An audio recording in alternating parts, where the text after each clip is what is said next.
نبی ابراہیم علیہ السلام یہودیت، مسیحیت اور اسلام میں اہم شخصیت ہیں۔ ابراہیم علیہ السلام کے بارے میں قرآن اور انجیل میں بہت مماثلت ہے، لیکن صرف قرآن ہی ہمیں قدیم سلطنت بابل کے بارے میں وہ تفصیلات دیتا ہے جو کہ انسانوں نے حال ہی میں دریافت کی ہیں۔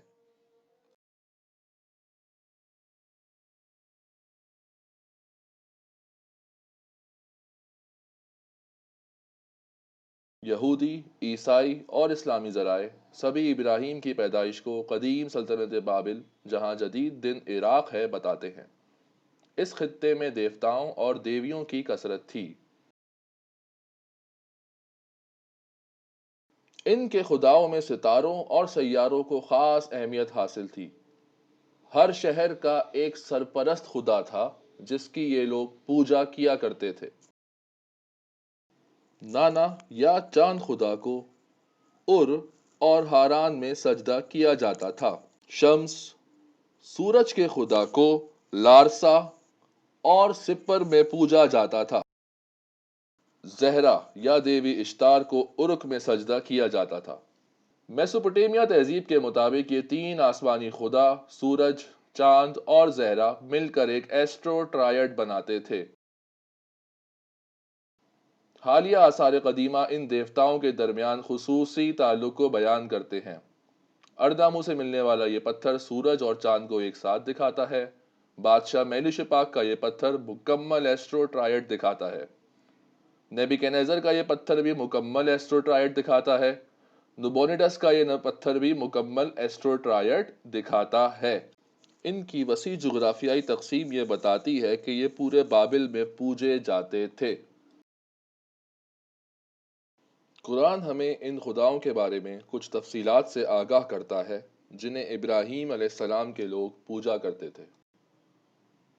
اور جب ان پر رات چھائی تو انہوں نے ایک ستارہ دیکھا، کہنے لگے یہ میرا خدا ہے، مگر جب وہ ڈوب گیا تو انہوں نے کہا میں ڈوبنے والوں کو پسند نہیں کرتا۔ اور جب انہوں نے چاند دیکھا تو کہا یہ میرا خدا ہے، مگر جب وہ ڈوب گیا تو کہا اگر میرا رب مجھے ہدایت نہ دیتا تو میں یقیناً گمراہ ہونے والوں میں شامل ہو جاؤں۔ اور جب انہوں نے سورج چڑھتا دیکھا تو کہا یہ میرا خدا ہے، یہ زیادہ بڑا ہے، مگر جب وہ بھی ڈوب گیا تو کہنے لگے اے میری قوم، میں بری ہوں اس شرک سے جو تم اللہ کے ساتھ کرتے ہو۔ یہاں ہم دیکھ سکتے ہیں کہ قرآن ہماری توجہ سورج، چاند کے علاوہ ایک تیسرے خدا کی طرف بھی دلاتا ہے۔ اس تفصیل کو غور سے سنیے۔ چنانچہ جب ان پر رات چھائی تو انہوں نے ایک ستارہ دیکھا، لیکن جب وہ ڈوب گیا تو کہنے لگے کہ میں ڈوبنے والوں کو پسند نہیں کرتا۔ یہاں جو لفظ ستارہ استعمال ہوا ہے یہ کوکب سے نکلا ہے، جو ستارے اور سیارے دونوں کے لیے استعمال ہو سکتا ہے۔ قرآن ہمیں بتاتا ہے کہ ایک ستارہ رات کے آغاز میں صرف تھوڑی دیر کے لیے نمودار ہوا۔ یہ کون سا ستارہ ہے؟ تیسرے خدا کی یہ تفصیل دیوی اشتار سے کافی ملتی جلتی ہے، جسے ہم شام کا ستارہ کہتے ہیں یا زہرا۔ ابراہیم علیہ السلام کے لوگوں کی بت پرستی کے حوالے سے قرآن کا دعویٰ بالکل صحیح ثابت ہوا، جس کی گواہ یہ تمام جدید دریافتیں ہیں۔ حیران کن طور پر میسوپوٹیمیا کے مذاہب کی یہ معلومات ہزاروں سال سے انسانوں سے پوشیدہ تھیں۔ یہ معلومات ان کے مندروں میں موجود تھیں، جیسا کہ زگرت آف ار جو کہ ہزاروں سالوں سے مٹی میں دفن تھا۔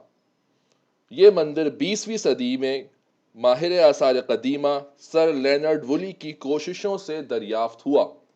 یہاں تک کہ وہ زبان جن میں یہ معلومات درج تھیں وہ بھی نامعلوم تھیں اور 19ویں صدی تک مردہ تصور کی جاتی تھیں۔ تو محمد صلی اللہ علیہ وسلم کو 7ویں صدی میں یہ معلومات کیسے ملی؟ اس زمانے میں ابراہیم کی معلومات کے صرف دو ہی ذریعے تھے، انجیل اور یہودی صحیفے، لیکن انجیل یہ معلومات تفصیل سے دینے سے قاصر ہے۔ Long ago your ancestors, including Terah, the father of Abraham and Nahor, lived beyond Euphrates River and worshipped other gods. ہم دیکھ سکتے ہیں کہ یہاں خداؤں کی تفصیل نہیں بلکہ انہیں جمع کے طور پر پیش کر دیا، اور یہودی صحیفوں میں جو کہانی ہمیں ملتی ہے وہ کچھ اس طرح ہے۔ And a voice came into his heart saying, all the signs of the stars and the signs of the sun and the moon are all under the Lord's control. یہاں چاند سورج کا تو ذکر ہے لیکن تیسرے خدا کا ذکر نہیں۔ ایک اور یہودی کہانی کے مطابق ابراہیم علیہ السلام کے لوگ ایلیمنٹس کی پوجا کیا کرتے تھے، یعنی کہ مادے کی۔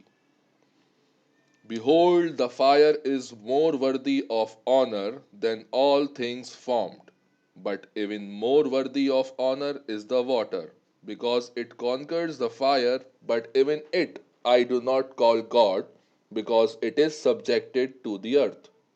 قرآن میں کہیں بھی یہ ذکر نہیں کہ ابراہیم کے لوگ مادے کی پوجا کیا کرتے تھے، جیسے کہ آگ، پانی اور زمین۔ تو اگر قرآن یہودی کتابوں سے نقل کیا گیا ہوتا تو قرآن میں بھی مادے کی پرستش کا ذکر ہوتا، جو کہ نہیں ہے، یعنی قرآن ان کتابوں سے نقل نہیں کیا گیا۔ یہاں اس بات کا ذکر کرنا بھی اہم ہے کہ ان میں سے کچھ خدا قریب کے علاقوں میں بھی پوجے جاتے تھے۔ مثال کے طور پر اشتار عرب میں بھی پوجی جاتی تھی، لیکن وہ عورت کے بجائے مرد بن گئی تھی اور اتار کہلاتی تھی۔ مصر میں وہ جنگ کی دیوی استارتے بن گئی اور بگی کے ذریعے پوجی جاتی تھی۔ یہ روپ اصل زہرہ ستارے کی دیوی اشتار سے کافی مختلف ہیں۔ اس دیوی نے گرگٹ کی طرح رنگ بدلے ہیں اور علاقے کے ساتھ ساتھ اس کی خصوصیات بدلتی گئیں، یہاں تک کہ جنس بھی۔ تو محمد صلی اللہ علیہ وسلم نے ابراہیم کے لوگوں کے بتوں کی صحیح پہچان کیسے کر لی؟ قرآن میں بہت ساری گزری ہوئی قوموں کی کہانیاں موجود ہیں، اور تحقیق بتاتی ہے کہ قرآن کا مصنف ہمیشہ ان کے بارے میں صحیح معلومات دیتا ہے، حالانکہ یہ قومیں مختلف زمانوں میں بسا کرتی تھیں۔ یہ سب اس بات کا ثبوت ہے کہ یہ اللہ کی طرف سے کی گئی وحی ہے۔ یہ غیب کی کچھ باتیں ہیں جو ہم نے تمہیں وحی کی ہیں اے محمد، تم یہ نہیں جانتے تھے نہ تمہارے لوگ۔